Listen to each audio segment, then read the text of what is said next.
আসসালামু আলাইকুম। আমি এখন বানাবো খুব মজার একটা সস। এটা হচ্ছে গ্রিন চিলি সস। এই সসটা ইন্ডিয়াতে অনেক জনপ্রিয় একটা সস। ওখানে ভাজা পোড়ার সাথে খাইতে সবাই খুব পছন্দ করেন। তৈরি করা খুবই সহজ, স্বাদটা অসাধারণ। তো আপনাদেরও দেখা দিচ্ছি যারা বিভিন্ন ভাজা পোড়া, সিঙ্গারা, সমুচা, পুরি টুরি এগুলা খান, একবার এই সসটা বানায় খেয়ে দেখেন, তাহলেই বুঝবেন কতখানি মজার।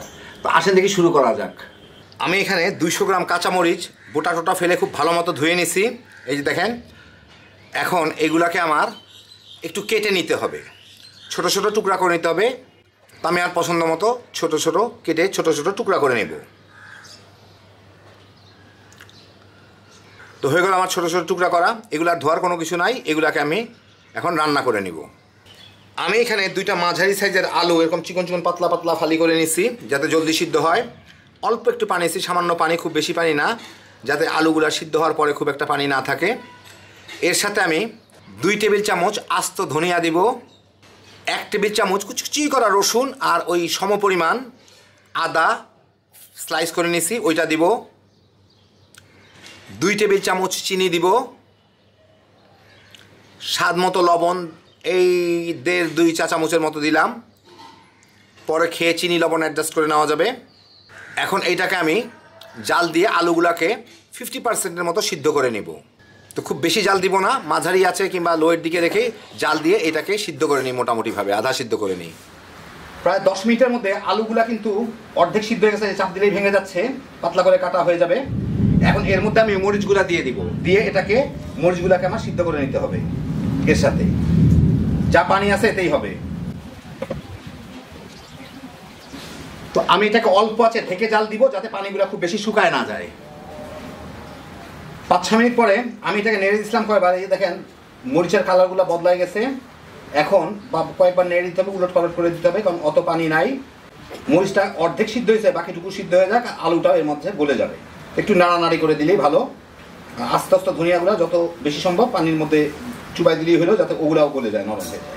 তো আমি আরও 5-7 মিনিট ঢাকা দিয়ে এটাকে জাল দিয়ে দিব, যাতে মরিচগুলো একদম নরম হয়ে যেতে পারে। মরিচের কালার বদলা যাবে, কালার বদলা গেলে ক্ষতি না। এখনই নরম হয়ে গেছে, কিন্তু আরেকটু সিদ্ধ হোক। আরও 10 মিনিট জাল দেওয়ার পরে এই যে দেখেন অবস্থা। এখন আমি মরিচগুলো প্রায় গলে গেছে, পানি টানি সবই ছেড়ে দিছে। এখন আমি এর মধ্যে কালার একদম বদলা গেছে, আলুগুলো একদম হালুয়া হয়ে গেছে। আমি এর মধ্যে এখন আধা কাপ ভিনেগার দিব। এটা স্বাদ মতো ভিনেগার দিয়ে দিয়েন, একটু টক হয় সেই জন্য যে যার মতো। এখন ভিনেগার দিয়ে এটাকে আমি একটু জাল দিয়ে নেব 5-7 মিনিট, 4-5 মিনিট, তাহলেই হবে। দেখেন আলুগুলো ভেঙে ভেঙে ভেঙে ভেঙে যাচ্ছে। একটু পানিটাকে শুকায় নিব। আর এই ফাঁকে দেখে নেবেন লবণটা ঠিক আছে নাকি। লবণ, চিনি আর টক পছন্দ মতো হয় কিনা। যদি প্রয়োজন হয় আরও ভিনেগার দিবেন, যদি প্রয়োজন হয় লবণ চিনি অ্যাডজাস্ট করে নেবেন। খুলে জাল দেওয়ায় মিনিট 2-এর মধ্যে পানিগুলো কমে গেছে। এইটুকু পানি আমি রাখবো। এখন এটাকে বন্ধ করে দিলাম। এইটাকে আমি একটু ঠান্ডা করে তারপর ব্লেন্ড করে নিব। এই দেখেন পানি ভিজা ভিজা আছে, তত পানি নাই। তাহলে মোটামুটি ভালো ঘন একটা জিনিস হবে।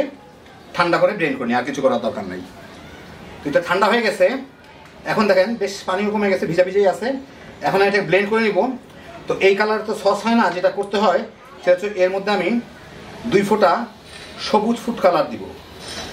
সবুজ ফুড কালার দিব, কালারটা খুব সুন্দর আসবে।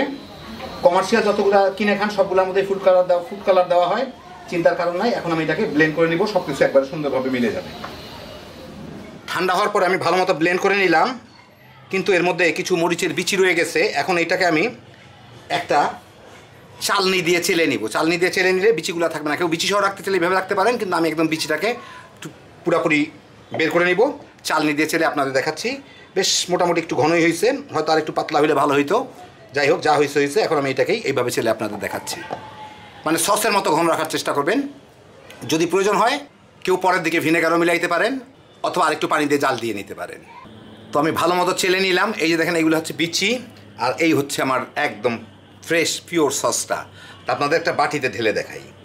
খুব সুন্দর হয়েছে জিনিসটা। তো এই দেখেন হয়ে গেল আমার দারুণ মজার গ্রিন চিলি সস। ভাজা পোড়ার সাথে, সিঙ্গারা, সমুচা কিংবা পুরি টুরির সাথে অসাধারণ একটা জিনিস। যারা ঝাল কিংবা সস পছন্দ করেন, একটু টক টক, একবার বানায় খেয়ে দেখেন। টমেটো সসের থেকে একটু অন্য রকমের, কিন্তু অসাধারণ স্বাদ। হ্যাপি জোশের একটা আইটেম। তামা তামা করে ভাজা পোড়ার লগে খেয়ে ফেলাইতে পারবেন। আল্লাহ আপনাদের সবাইকে ভালো রাখুন, সুস্থ রাখুন, নিরাপদে রাখুন। ইনশাল্লাহ বেঁচে থাকলে আবার দেখা হবে। আল্লাহ হাফিজ।